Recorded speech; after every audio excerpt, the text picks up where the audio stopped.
These two phones represent the best from Apple and Google, and in my opinion are actually the best mobile devices you can get on the market for several different reasons. Let's compare these two titans and see which one deserves your money.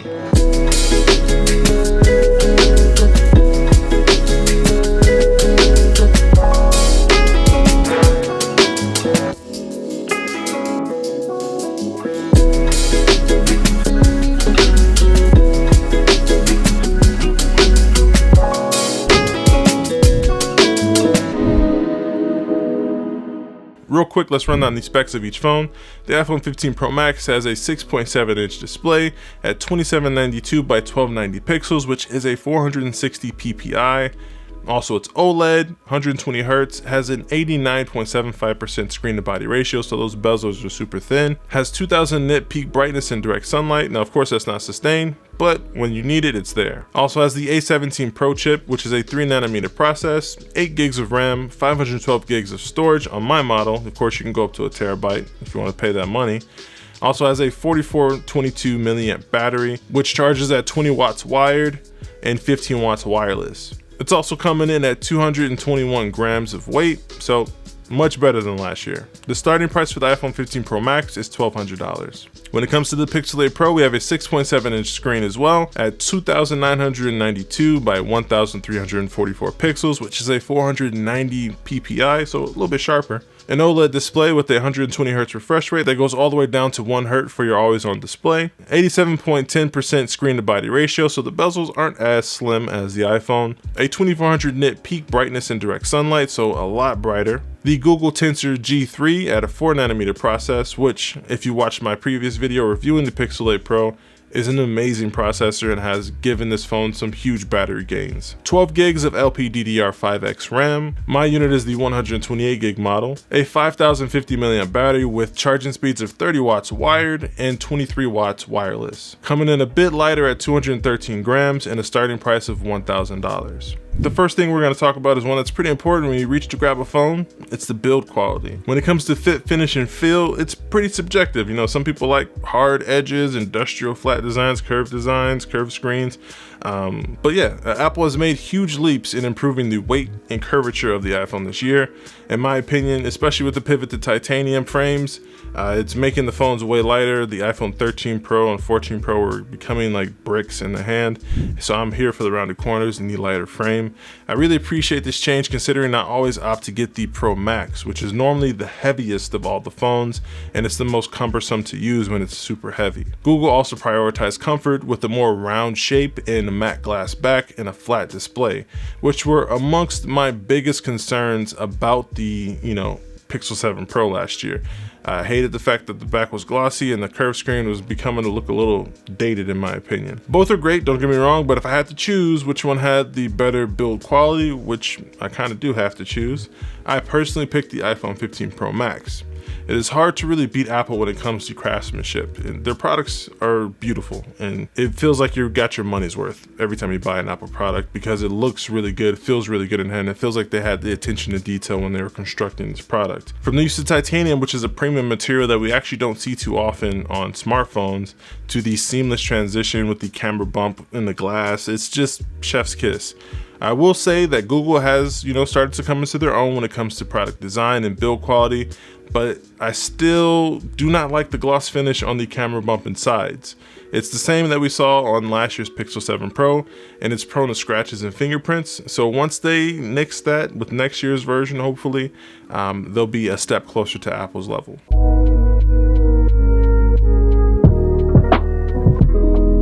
The one feature on any smartphone that gets most of our time and attention is the screen, and both of these displays are very impressive for different reasons. I mean, they both have HDR, they both get super bright in direct sunlight, and have decent color accuracy. We also have two beautiful flat displays, which is how it should be. Last year would have been an easy dub for the iPhone versus the Pixel 7 Pro, but this year, I think I'm siding with the Pixel 8 Pro. They are pretty much equal spec-wise, but the one difference that also means the most outdoors is the peak brightness of 2400 nits on the Pixel 8 Pro. This is probably one of the hardest categories to judge because, like I said, they're both really good on paper, and on any given day, I could go either way, to be honest with you. But 2400 nits is hard to overlook and deny, so Google Pixel 8 Pro wins this round. The camera on every phone is one thing that gets upgraded every single year from every single provider, and rightfully so. We all love to take photos of our family and friends, and the iPhone has held the crown for video for years and has actually extended that lead with the addition of Apple Log and SSD recording to an external drive.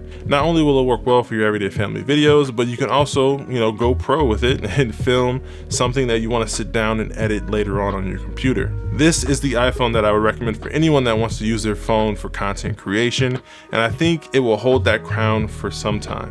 That's not to say that the Pixel 8 Pro is bad though. It has also held the crown for stills for years and has extended that lead even with the addition of features like, True Tone and Photo Unblur, Magic Editor, and many more AI-centric features that make life easier and give us a unique look. Now let's run down the camera specs for both these phones. The iPhone 15 Pro Max has a 48 megapixel f1.8 main wide angle lens, which is a 24mm equivalent. Also has a 12 megapixel f2.8 telephoto at 120mm equivalent, and a 12 megapixel f2.2 ultra wide, which is a 13mm equivalent. The Pixel 8 Pro has a 50 megapixel f1.7 main camera, which is a 25mm equivalent, a 48 megapixel f2.8 telephoto, which is a 112mm equivalent, and a 40 megapixel f1.9 11mm equivalent in the ultra wide. Normally you see the main camera get the best sensor and the highest resolution with like the 50 on the iPhone and the other two lenses being at 12, but with the Pixel they didn't pull any punches. You got 50, 48, 48, which is amazing. When it comes to photography, the Pixel is going to be the one I want to pick up when I go to the zoo with my daughter, or I'm taking group family photos.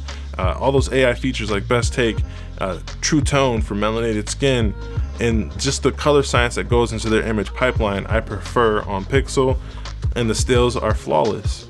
But that means one is the best at video and one is the best at photo. Which one is winning this camera category? For me personally, you may have already guessed it if you look at the title of this channel, but it's FilmedByFresh. I prioritize video experience, and the iPhone 15 Pro Max is the first iPhone or first smartphone that really provides me with not only just a usable image when shooting video, but features that rival dedicated video cinema cameras, like having the ability to record externally to an SSD, Apple ProRes built in. This is a formidable professional creative tool. So yes, the iPhone 15 Pro Max wins this category for me, but if you're more of a photo stills person, the Pixel 8 Pro may be your pick. Software is kind of a mixed bag because some people like iOS, some people like Android. It's very subjective and it's a war that will go on forever. There's always going to be someone on either side of that fence. But one objective fact is Siri is trash and has been for years and doesn't show any hope or signs of getting any better, significantly to the point where it'll rival something like Google Assistant. Google has had their foot on the gas when it comes to Google Assistant and has been walking away from the competition with features like voice to text, article summary, Magic Editor, video boost, call screening, and whatever assistant with Bard is gonna be. That's gonna be probably next level nuts. The list of AI and software features that Google provides us is staggering. I didn't even scratch the surface of what I just talked about.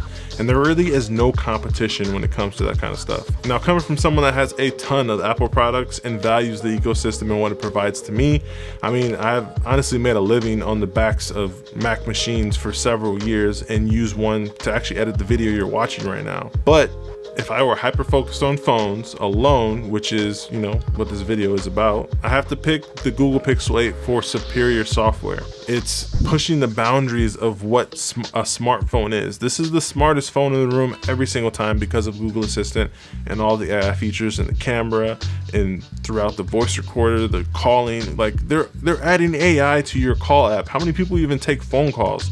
Like call screening, call assistant, it's amazing. All of it is amazing, and they're trend setting in this category, and they've been doing AI for years. Before AI was popular, they were doing it with their phone. Now, there is a reason I carry both of these devices with me daily. They do many things equally, but are best in class when it comes to their outlier features.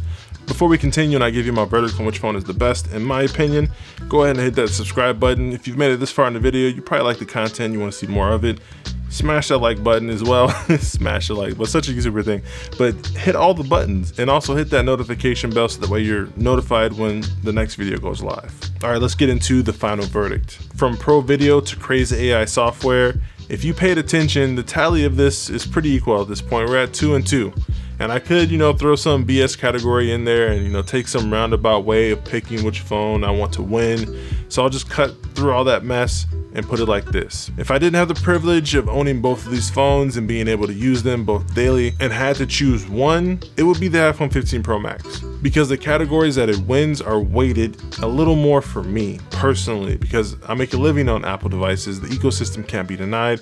But I'm going to continue to have both of these phones activated and use them both daily as my business line and my personal line, because they are both amazing and their strengths are just too good to be denied. But that's about it for me, guys. Let me know which phone you would pick as your personal favorite down below in the comments. We can talk about it down there. I'll be down there forever.